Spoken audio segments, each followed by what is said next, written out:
Thank you for joining me, Tim. I really appreciate you taking the time. My pleasure. My pleasure. Here, I'll hit the record thing. Okay. Great. Yeah. Thanks for having me. It's always fun to talk to high schoolers. Thank you. What year are you? I'm a sophomore. Oh, great. Dude, you got a lot ahead of you. That'll be Yeah, fun. yeah, as far as high school we can go, yeah.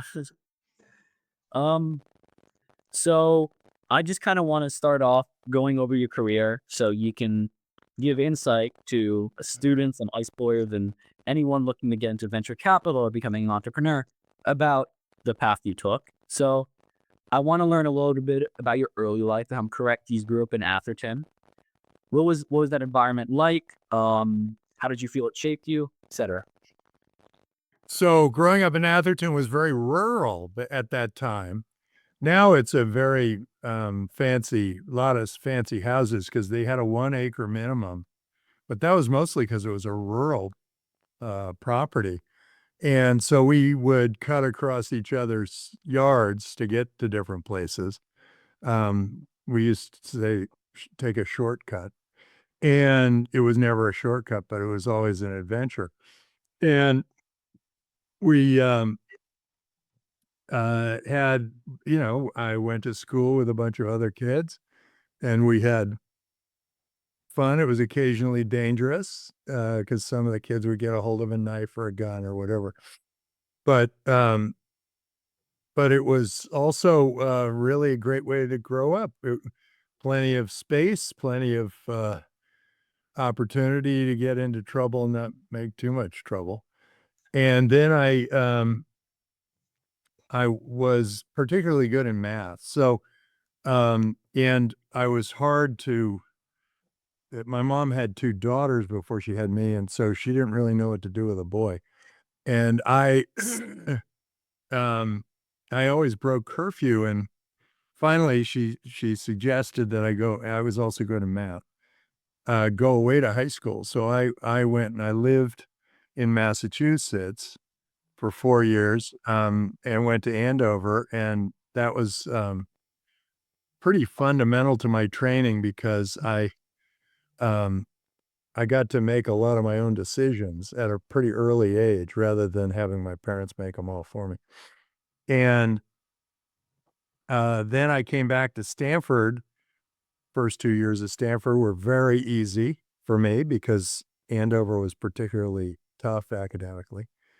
Um, Last 2 years, though, everybody caught up, so it was not good. And then, I worked at Hewlett-Packard, which at the time was really good training, and they, now it's called HP, and they're not as great as they used to be. And I worked there for a little while and created a little game called Stanford the Game, where I modeled it after a game called Careers, and they went around the board and got resume stars and units and uh, social points. And then the game, I got in trouble at HP because the game was such a good press item that we were written up in the New York Times, and my boss said, "Hey, what's this?" Um, and then I applied to business school and got in and went to Harvard. And there uh, I studied kind of what I wanted to study as much as what they were feeding me, because I was really much more entrepreneurial than what they were teaching. Now they teach much more entrepreneurial stuff there, I think. Um, but I was just trying to get the most of it. And then went to work for Alex Brown, the investment bank, for 1 year. And my job was supposed to be part investment banking, part venture capital, but really the whole thing was investment banking because the people I was with were really just investment bankers. And they were great. They trained me well. They were fantastic. But after a year, both they decided and I decided it was time to go. And I, and I started a new venture fund, and I my dad helped me get started. He had an SBIC, a small business investment company that he had, um, created that really didn't have much in it. And or it did, and we had to clear it out, and then there were just private companies in it, and the SBA valued them at $2,000,000, and according to the SBA rules at that time, I was able to borrow $6,000,000 against it, and so I borrowed $6,000,000 from the SBA, and I remember having this conversation with the guy who ran the SBIC program, and he was going through his checklist, and he said, "Wait, you have to have 10 years investment experience." I was 26. And I said, "Oh, I've been investing since I was 10." And he just looks down at the paper and he goes, "Check." Now they would, you'd Yeah. have that documented and everything else. Um, Fortunately, one thing the government is doing right is that now is cutting it back, because it was like this paternalistic government that was telling us all the things we couldn't do, and so it made it less free to go out and try new things and build whatever. But back then, they were great. Anyway, I borrowed $6,000,000. After about 3 years, I had invested in about 40 companies, and none of them were worth much on paper, and about 8 of them had gone out of business. And I remember going through that with my father, saying, "Oh, this one's no good, and this one's no good, and this one's no good." But every once in a while, there'd be one, "Oh, it's got there's hope there," or whatever. And then the SBA called my loan, said, "You gotta pay it back because we don't like what you're doing." And I flew back to Washington. I said, "No, no, you can't do this. All these things, they take a long time to percolate. It's gonna be a while." And, I went from their watch list to their dirt list. And then they called the loan for good, and I called back. I said, "You gotta do that. You gotta let me do it." The guy said, "Okay."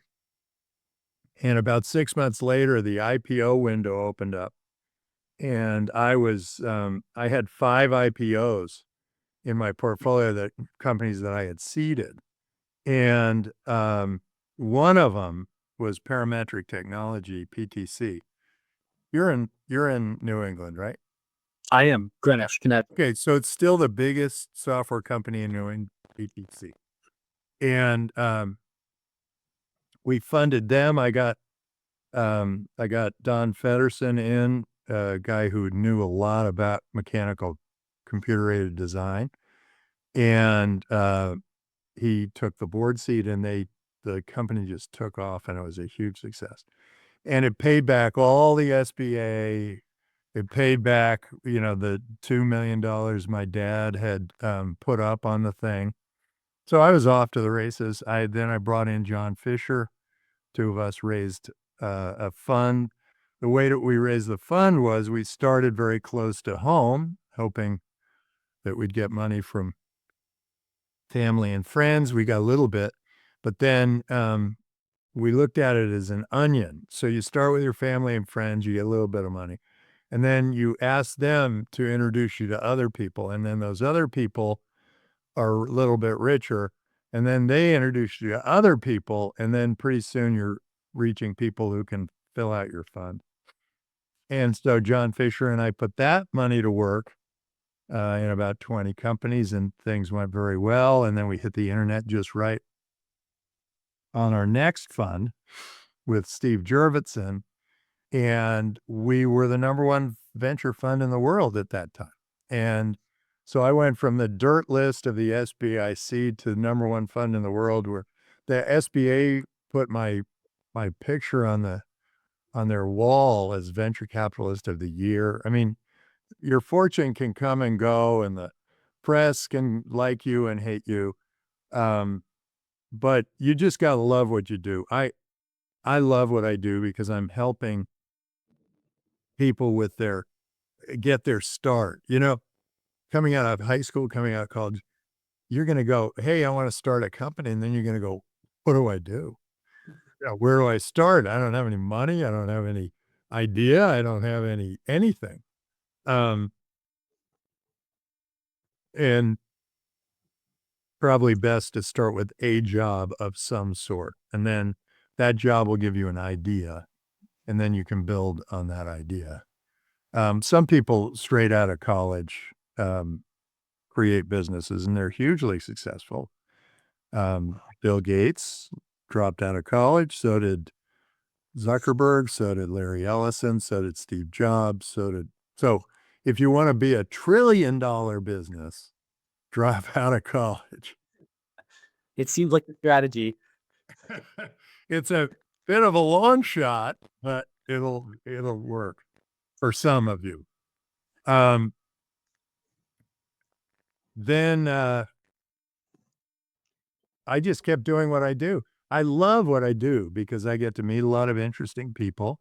I get to interview them just the way you are now. Our job is very much like a press job because we can interview people. We can ask them anything we want. We can learn from them. And the difference is with a press, then you go back and you write about it. With venture capital, you go back and you decide whether you want to partner with them. Yeah. That was a long answer to kind of a short question. Go ahead. Give me another. I appreciate it though. It was I I appreciate you condensing your story to 10 minutes. Let's say I'm a founder. I just got an idea for a company and I come to you. Of course, there's all those questions about the business, due diligence, the business strategy, all of that.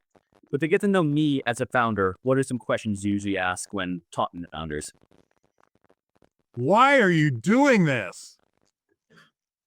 What are you thinking? I ask that. And then the true founder comes out. And you've invested in many companies over the last 30 years.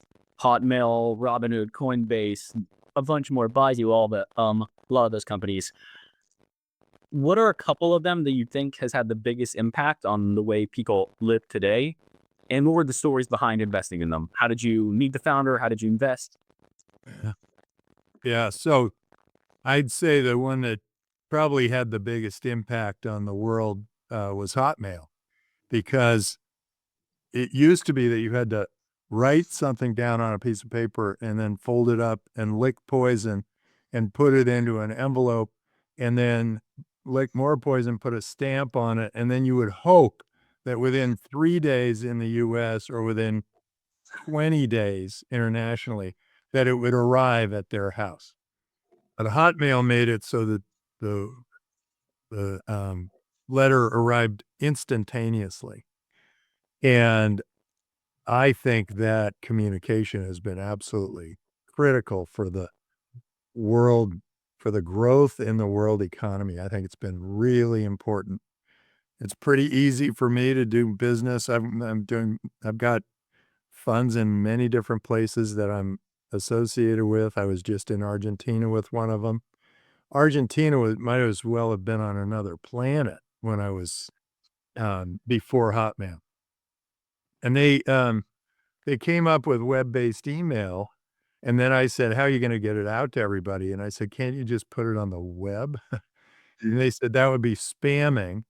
And so I said, well, wait, giving this away free. They decided to give it away for free, which I thought was crazy. And then I said, but if you're giving it away for free, why don't you put a little ad on the bottom of everybody's screen saying, P.S. I love you, get your email at Hotmail. And they thought of all the investors they could have had, why'd they get this idiot? And I kept pounding the message. And finally, they said, okay, we're going to do it, but no P.S. I love you. And think it would have been a more peaceful and loving world if they had kept the P.S. I love you. But it's a much better world for Hotmail because it spread faster than any product ever had spread in the history of products. And it reached so many people that suddenly the founder wrote one email to his friend in India, and within 3 weeks, they had 100,000 Hotmail users in India. Before there were 100,000 computers in India, there were 100,000 Hotmail users. Look at that. And so I think Hotmail may have been the biggest, but then Skype sort of followed suit. They were two guys out of Kazaa, and they were considered outlaws of the U.S. because if they came into the U.S., the music industry had subpoenas out for them. And they figured out that with file sharing, you could do other things. One was shared Wi-Fi, but the other that they came up with was that you could do a long distance call and break it up into lots of pieces and then have it reassembled at the recipient's point of where his ears are. And at that time, long distance carriers were making a fortune. They were making about $3 a minute in the US and as much as $50 a minute internationally. And all of a sudden, Skype did this thing and made it free. So that was a major breakthrough. Now we can see each other, we can talk to each other, and it's all for free. The other Skype had a business model though. It was free if they were both Skype users, but if they were calling a phone number, then they charged. It was cheap, something like 2 cents a minute. Totally blew away the Bell operating companies. So then, the one that made me, I think Robinhood's opened up investing to a large group of people. I think that's great. Baidu was really just, Google in China, and the Chinese needed information, and that was a great way to get them information. So that was a big deal. And then Tesla is the first one to reach $1 trillion market cap. So, so there were a lot of great entrepreneurs that did really great things. And I was lucky enough to be tagging along. And over the time since you started Draper Fisher Jurvetson and gone on to invest in many businesses, what are the biggest changes you've seen in the venture capital industry? Well, when I started Draper Associates, before I brought in Fisher and Jurvetson and all these other partners, and then I left them all and started over with Draper Associates, I was knocking on doors. I'd drive down 280 and I'd look for a new, or 101, and I'd look for a new real estate development happening. And then I'd go into the building and I'd look for anything that said something software or something that ended in an X, because that is something that usually meant technology. And I'd knock on their door and see if they were looking for money. And I ended up funding a photonics company that way. I got turned away by a receptionist at Intuit. I was trying to get into Intuit, and she said, "Go away, no solicitors, no solicitors." I was dressed like this, but they were very sensitive to it because they were in downtown Palo Alto. Anyway, I never got to talk to them until much, much later. It's too bad. I missed a really good one there. And today, we have deal flow is still the key to becoming a great venture capitalist. You want to make sure you see a lot of companies, but I'm finding it in a lot of different ways. We have Draper University, so we have had 6,000 students come through there from 104 different countries. They've started 5 unicorns. Pretty cool. They've started about 1,500 companies.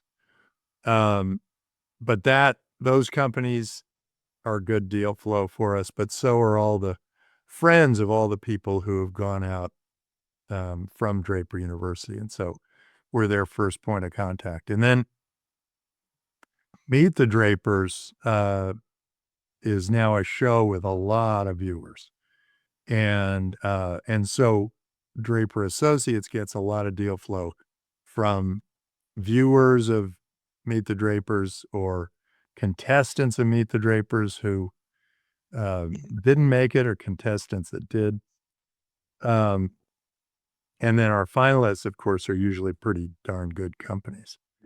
And then we're using AI now to filter through 250,000 companies to find 5 a week that I want to look at.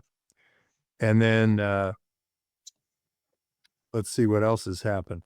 A lot has happened to venture capital. There's lots more money in the venture business. And when the venture business is done very well and the returns are really good, then a bunch of these investment bankers say, "Oh, I'm a venture capitalist too." And they try to do what we do, and then they lose their investors' money, and then we all get a bad name. So I'm hoping that people delineate between venture capitalists and investment bankers. And you are very big on Bitcoin. I see the Bitcoin tie. Yeah. You 29,656 at a US Marshall auction in 2014. So over 10 years, how do you think Bitcoin will continue to be adopted? And what do you want to tell the youth today about Bitcoin? Do you think we should own it? What do you think we should know about it, etc.? Yeah, if you're in high school and you don't own Bitcoin, you must have your head in the sand. That's ridiculous. I understand these old people who say, "I like dollars, I like gold, I like whatever they used in the dark ages." But Bitcoin is a major breakthrough. I mean, it is money that you can use that doesn't require a bank. And you look at all those banks, they're big banks and they're really rich and they got lots of people working for them. That's on your money. That's what they've been doing. They've been using your money. And the government, with all their big buildings and stuff, that's been regulating your money. Well, all of a sudden you got Bitcoin and it's free from all of that. That is huge. That is a major breakthrough. And actually, if you lived in Africa, you would know how important Bitcoin is, or Argentina or Venezuela, because they have no trust in their currency. The dollar at least has some trust. I mean, our government does overspend, and our government does have, when they overspend, we get inflation and the dollar becomes less and less and less. It becomes worth less and less and less. But other countries are much, much worse. So the people from all those countries understood Bitcoin right away as both a currency and a store of value. Like if you wanted to store your value, like you built something of value and you earned a bunch of money and you don't need it today, but you want to save it for a rainy day, Bitcoin's a great way to store value. Boy, I don't know if I could tell high schoolers anything they don't already know because, yeah. Well, one thing you might not be aware of is that Bitcoin has a gravitational pull to it. People are, it used to be that Bitcoin was like 40% of the market for cryptocurrency. And then after a boom and a bust, it was 50%. And then after another boom and a bust, it was 61%. So Bitcoin's a bigger and bigger and bigger share of all cryptocurrencies. So I look at other cryptocurrencies as really fun sandboxes that you can play and try things in. And then the most important things will then be attached to Bitcoin. So, yeah, you should own some Bitcoin, particularly because if your parents don't own Bitcoin, there might be a run on the banks someday. I had my dad gave me $1 million bill. And I went, whoa, $1 million. What can I do with it? And he goes, nothing. And I said, what do you mean? That's $1 million of Confederate money. They used to call it confetti. And I said, Confederate money? What do you mean? Why can't I just use it in the South? He goes, no, the South lost the war. Nobody wanted Confederate money. They all moved to Union dollars. And that's what we use today. I think we're going to be in a similar situation. People are going to be able to buy their food, clothing, shelter, pay their taxes all in Bitcoin. And then they're going to wonder why they have any fiat currency. And then there'll be a run on that. And people will go, here's $1 million for a Bitcoin. And the Bitcoin holder will say, no friggin' way. So I think that's coming. And Yeah. probably in my lifetime and definitely in yours, that there will be the run on the fiat banks. And what would you say to people that don't want to invest in Bitcoin because of its volatility? And do you think it's just volatility is just a characteristic of Bitcoin because it's relatively new and it's in its early days? Well, here's what I would look at. One Bitcoin is worth one Bitcoin, and it always has been. There's no volatility there. One Bitcoin used to be worth like $4, and the dollar has continued to fall against that one Bitcoin so that it's worth now $84,000. So it has fallen the dollar has fallen way, way, way off against Bitcoin. So Bitcoin is still holding its value. In fact, in some ways you could argue it's increasing its value. Because more people are using it and it's more accepted in more places. And the dollar is losing its value. And so which one do you want to hold? You want to hold the one that's increasing value. And there will be a moment where I think dollars no longer are accepted. I think at first you'll see retailers saying we accept Bitcoin.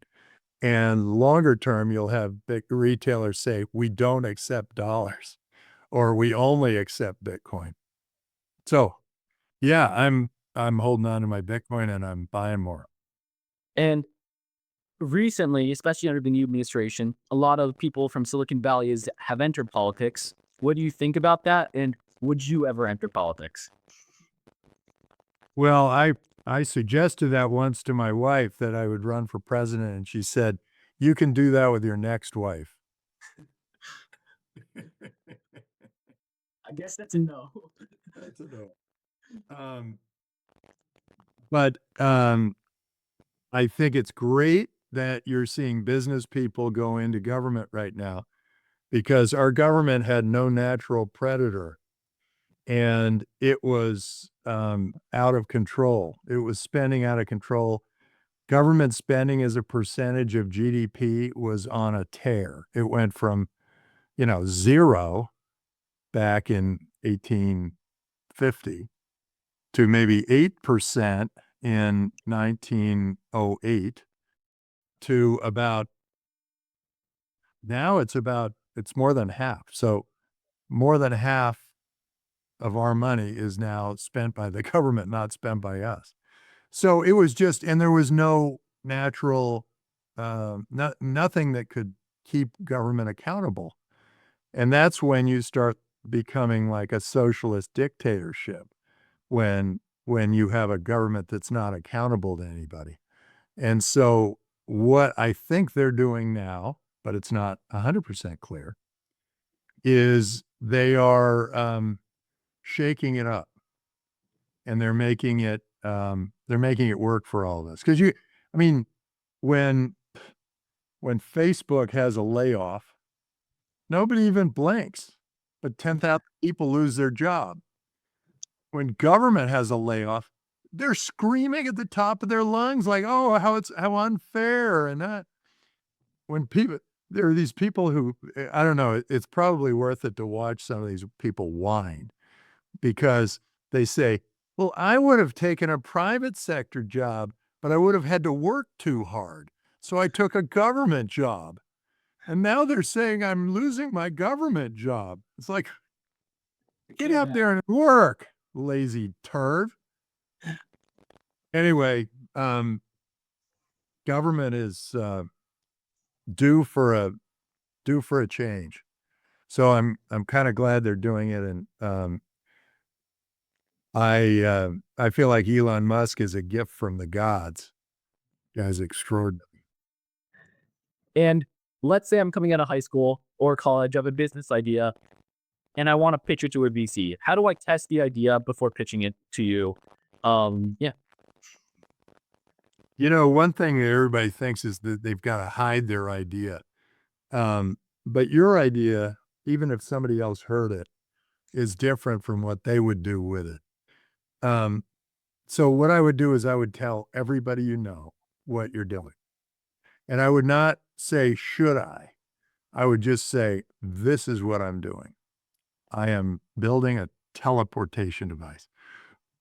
I am cloning humans. I am whatever it is. And then see the reaction and then adjust your pitch based on that reaction. But always say, I'm doing it. Like, this is it. Another question. Doing. Yep. You gotta have that, I'm doing it. It's got to be a North Star. It's good. Yeah. And then, I mean, I always say, send it to Draper because we look at everything. Yeah. So anyone who's listening, if you have an idea and you want to take action on it, send it to Draper and they'll take a look at it. Wait, hold it. If you want to dedicate your life to it. Yeah, definitely. Yeah. If you just want to test the water, test it on your friends and your family and your teachers and whoever else you can get a hold of. If you're serious and you're extremely passionate. Dedicate your life to it. It's got to be your life. And what do you think in this day and age are the most important skills that high schoolers like myself, college students, people just entering the workforce can build? Well, I would give that two things. One is you're in high school, go try stuff. Test the people around you, test ideas, test science, try stuff. And when adults tell you one thing, say, is that right? Or is that maybe not so right? Always question everything. And then, I think you just have to have fun in high school. Just make sure you're having fun and no math.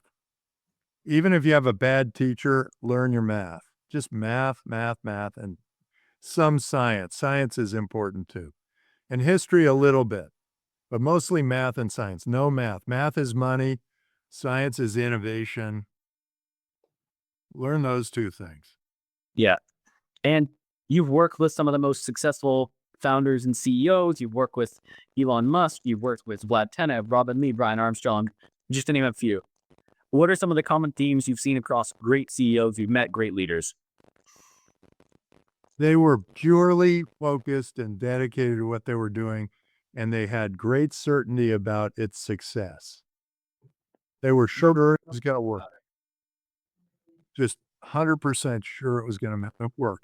Even if they weren't, it sure felt like they were. And two last questions for you. If you were 20 years old, let's say, or somewhere within that age range, and had to start a business today, what would it be in?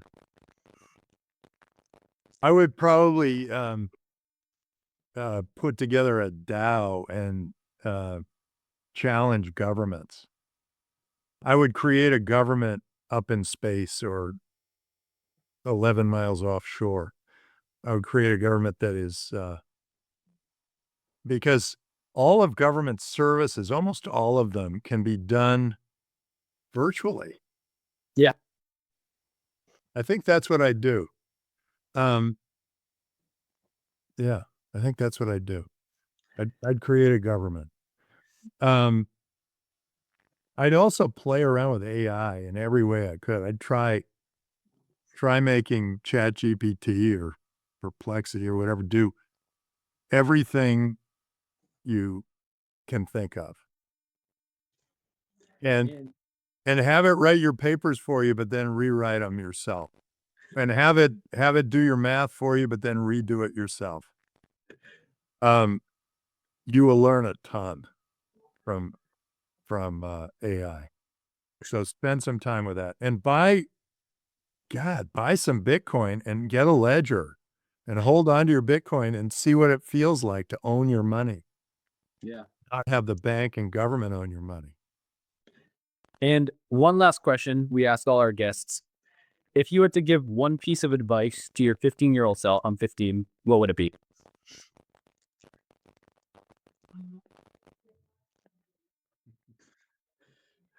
I don't know if I would change anything. Um, I might go for it with more women. Take chances. Yeah, you learn a lot when you get a girlfriend. Yeah, I think I'm and and just know a lot of the stuff you're learning is going to be valuable, and a lot of it will not. Um, so try to figure out what is going to matter in the future and what's not. For sure. Well, thank you very much, Tim. This is a great episode. I really appreciate you taking the time, and I learned a lot, and I'm sure my listeners will learn a lot too.